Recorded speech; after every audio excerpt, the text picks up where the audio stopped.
नमस्कार, मैं हूं अंजू पंकज। बहुत बहुत स्वागत है आप सबका। दिल्ली हाई कोर्ट के एक ऑर्डर ने दिल्ली के आम आदमी पार्टी के नेताओं की नींद उड़ा दी है। फिर चाहे वो पूर्व सीएम अरविंद केजरीवाल हों या फिर अब जो सीएम है आतिशी मार्लेना वो हों, इन सब को सांप सूंघ गया है।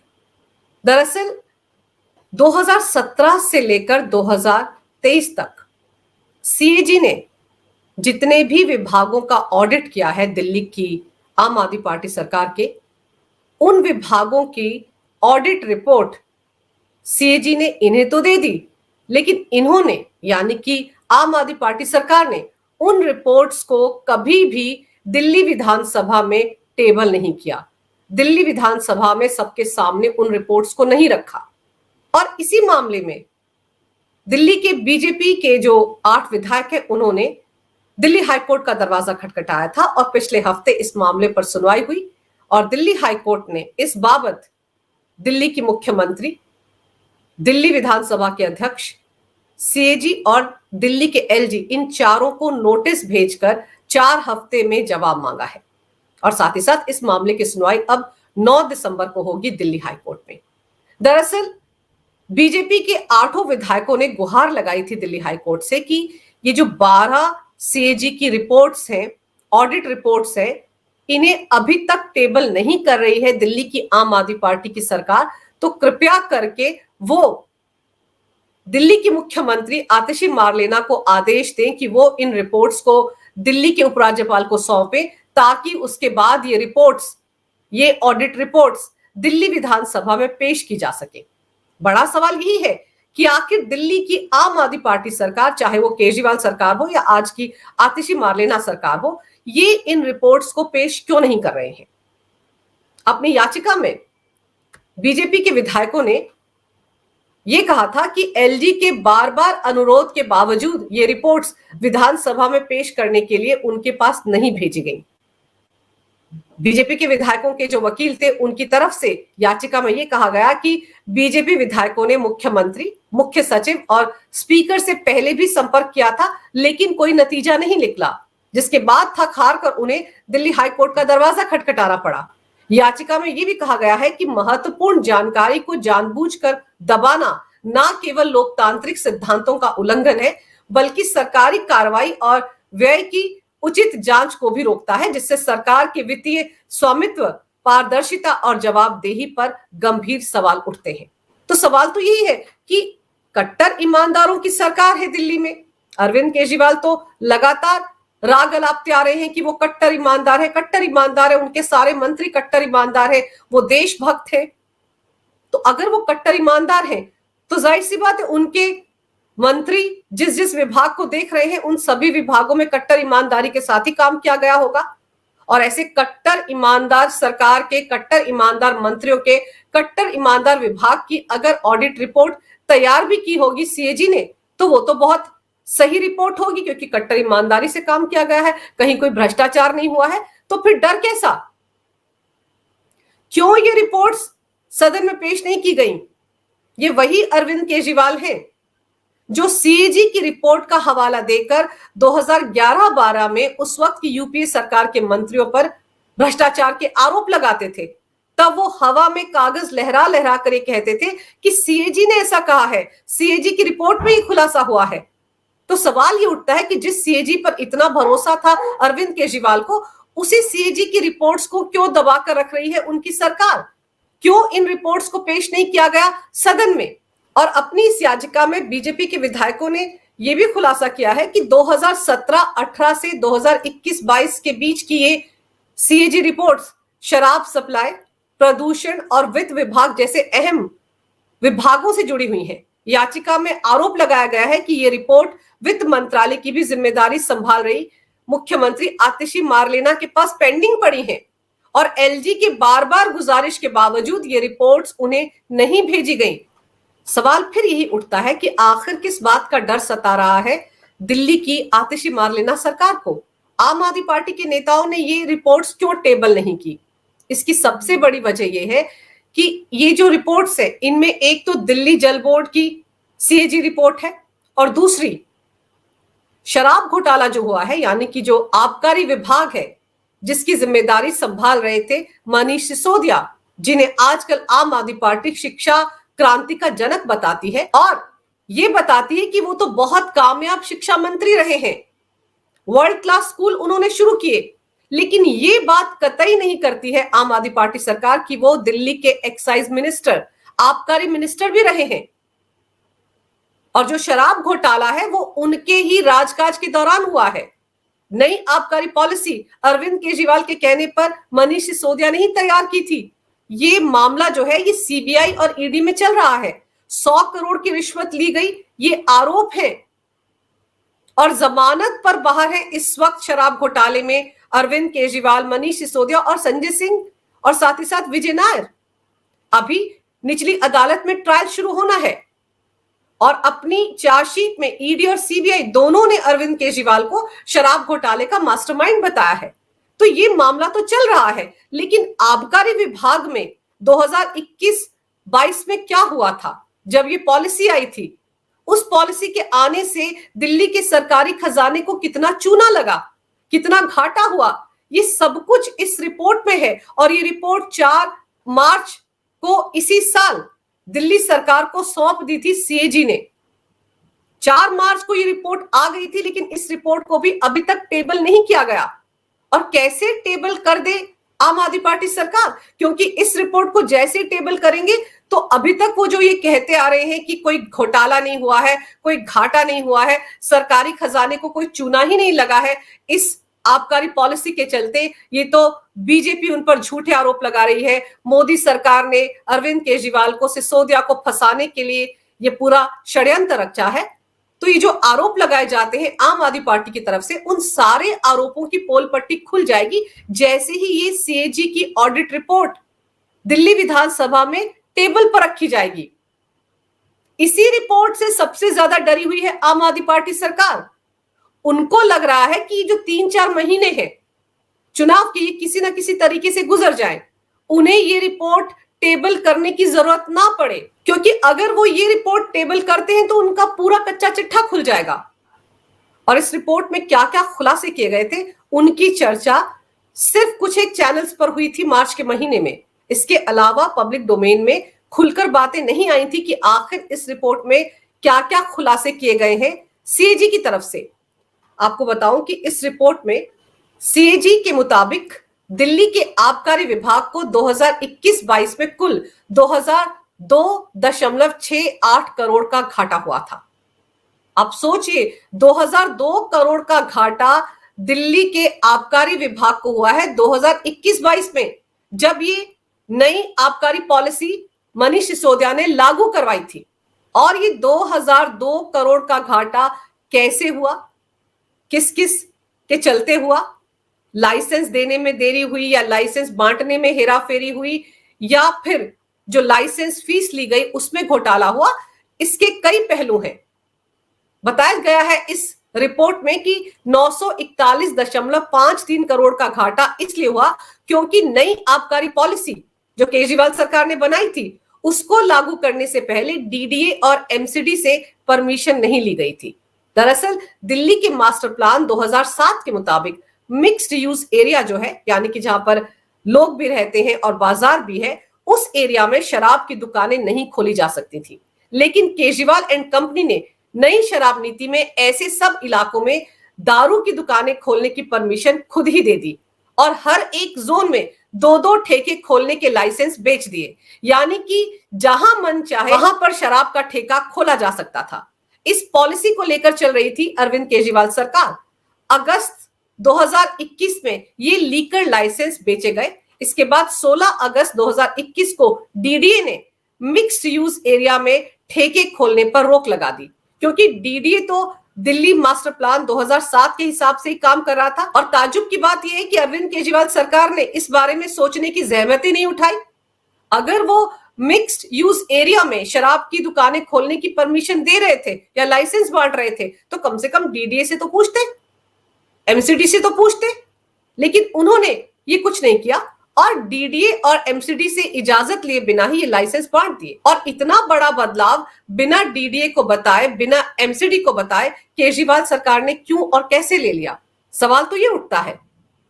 अरविंद केजरीवाल बीच सदन में खड़े होकर अक्सर ये कहते हैं कि वो तो दिल्ली के मालिक हैं। कौन एलजी, कैसा एलजी, किसका एलजी, इसको तो हमारे सिर पर लाकर बैठा दिया है, असली मालिक तो हम हैं। तो जब आबकारी पॉलिसी तैयार की गई और जिस तरीके से दिल्ली मास्टर प्लान 2007 को इग्नोर किया गया, उससे साफ लगता है कि अरविंद केजरीवाल ने खुद को दिल्ली का मालिक ही मान लिया था और ये मान लिया था कि जहां चाहेंगे वहां वो शराब के ठेके खुलवा सकते हैं। और इसीलिए उन्होंने मिक्स्ड यूज एरिया में 2-2 लाइसेंस दे दिए, हर एक जोन में 2-2 लाइसेंस दे दिए, ताकि जो शराब निर्माता है जहां उनका मन चाहे वहां पर वो शराब का ठेका खोल ले। और सबसे अहम बात यह है कि जब ये रोक लगाई गई डीडी की तरफ से, जब ये बैन लगाया गया, तो ये जो लीकर लाइसेंस होल्डर हैं ये दिल्ली हाई कोर्ट पहुंच गए और इन्होंने वहां गुहार लगाई कि हमने तो पैसा दिया है, लाइसेंस खरीदे हैं, अब डीडीए ने इस पर रोक लगा दी तो हमारी क्या गलती है?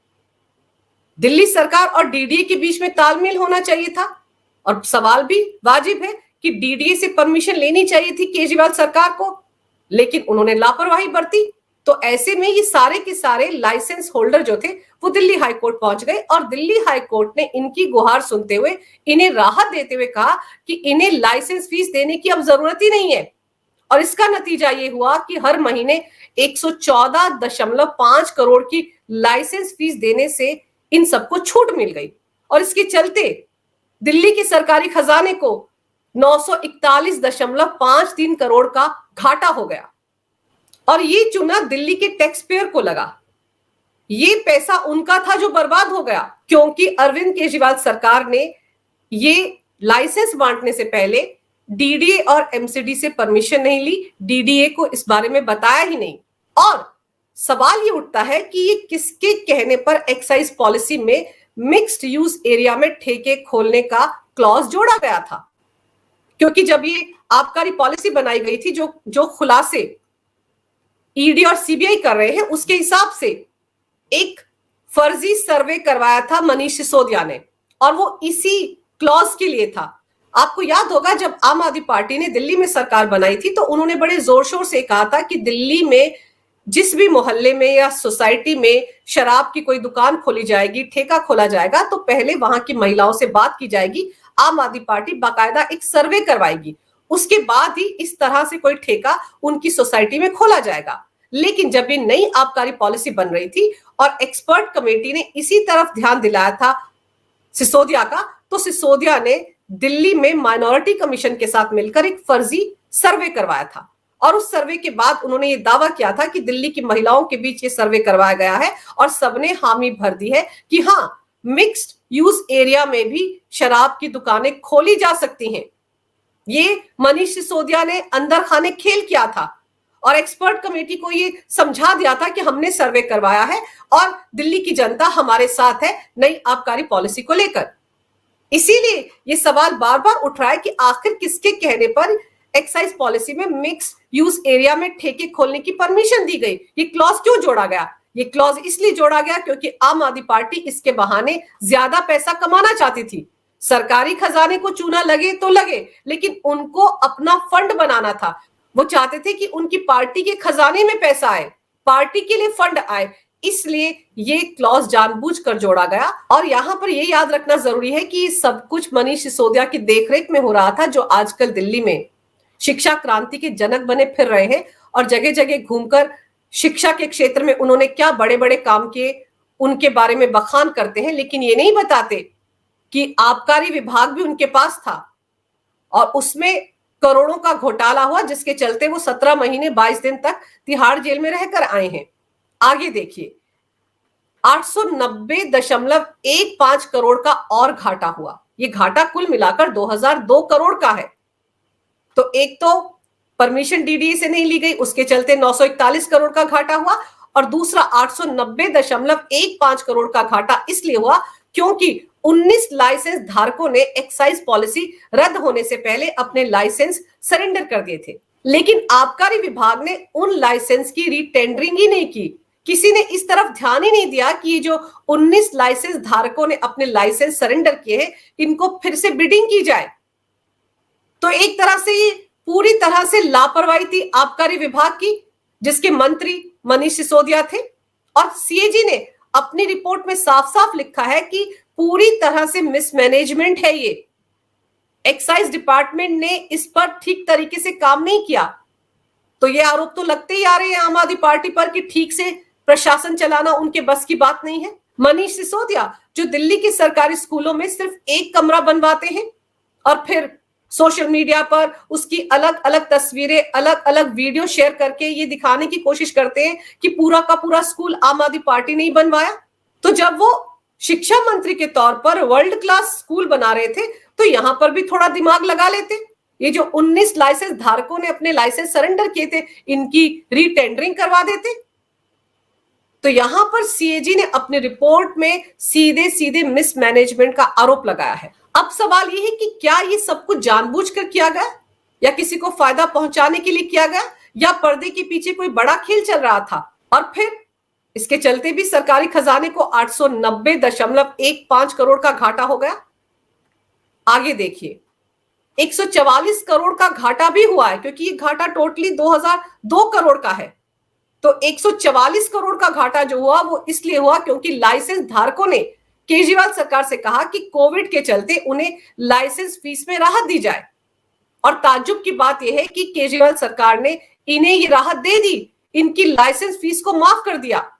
और कैग ने अपनी रिपोर्ट में खुलासा किया है कि एक्साइज विभाग और वित्त विभाग दोनों ने ये राहत देने से साफ इनकार कर दिया था।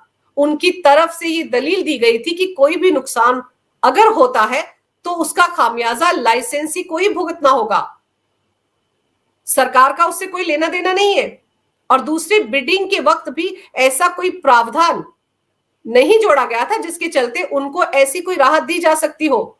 लेकिन इसके बावजूद केजरीवाल सरकार ने ये राहत लाइसेंस धारकों को दी और नतीजा क्या हुआ, 144 करोड़ का और चूना लग गया सरकारी खजाने को।